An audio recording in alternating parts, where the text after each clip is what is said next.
Israel গাজায় হামলা শুরু করলে উপত্যকার স্বাধীনতাকামী সংগঠন হামাসের প্রতি সমর্থন জানায় ইয়েমেনের হুতি বিদ্রোহীরা। এর অংশ হিসেবে নভেম্বর থেকে লোহিত সাগরে ইসরায়েলগামী ও দেশটির সঙ্গে সংশ্লিষ্টতে থাকা বিভিন্ন জাহাজে হামলা চালিয়ে আসছে গোষ্ঠীটি। এতে ক্ষতিগ্রস্ত হচ্ছে বৈশ্বিক বাণিজ্য।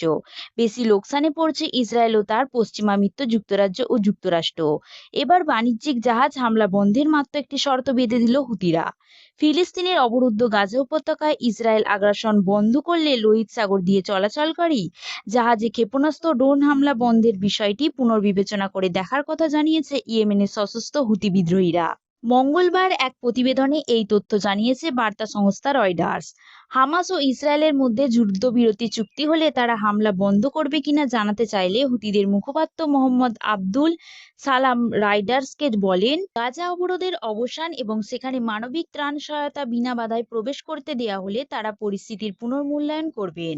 তিনি বলেন, গাজায় ইসরায়েলি আগ্রাসন ও বন্ধ হওয়া ছাড়া ফিলিস্তিনি জনগণকে সাহায্য করে এমন কোনো অভিযান বন্ধ হবে না। মার্কিন সেনা সদর দপ্তর তথ্য অনুযায়ী 19 নভেম্বর থেকে লোহিত সাগরে ও এডেন উপসাগরে 30টির বেশি জাহাজে হামলা চালিয়েছে হুতিরা। তাদের হামলার ভয়ে বেশিরভাগ জাহাজ কোম্পানি গুরুত্বপূর্ণ এই দুই নৌপথ এড়িয়ে গন্তব্যে পাড়ি দিচ্ছে। এতে পরিবহন ব্যয় বেড়ে যাওয়ায় বাড়ছে নানা ধরনের সমস্যা। ফলে বৈদেশিক বাণিজ্য সমস্যার মুখে পড়ছে। International news Bangla.